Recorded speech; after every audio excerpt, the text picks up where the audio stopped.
Underground band হিসেবে Saudi আরবের রিয়াদে শুরু হয়েছিল দেশটির প্রথম নারী রক ব্যান্ড সিরার যাত্রা।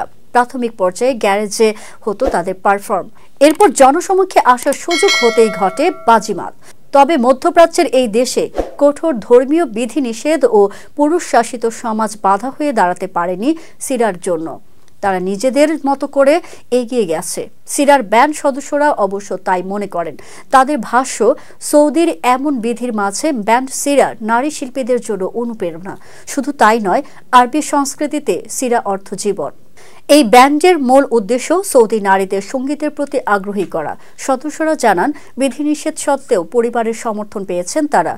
ব্যান্ডের প্রধান ভোকাল নোরা বলেন, সৌদি নারীরা নিজেদের সঙ্গীত নিয়ে উপযুক্ত বলে মনে করেন না। আমি চাই তারা তাদের প্রতিভা প্রকাশ করুক। পশ্চিমা ও আরব সংস্কৃতির আদলে গড়ে ওঠে ব্যান্ড সিরা। অসাধারণ গানের লাইন আর রক আরব সংমিশ্রণ অতীতে আগে দেখা যায়নি। ফলে তাদের গানগুলোতে রয়েছে আলাদা ভাইব, যা দিনে দিনে জনপ্রিয়তা বাড়িয়ে তুলছে শ্রোতাদের মাঝে।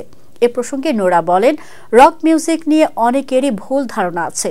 এর আলাদা একটা ধরন আছে, শুধু চিৎকার করলেই রক মিউজিক হয় না। গত 4 ডিসেম্বর মুক্তি পেয়েছে তাদের প্রথম অ্যালবাম।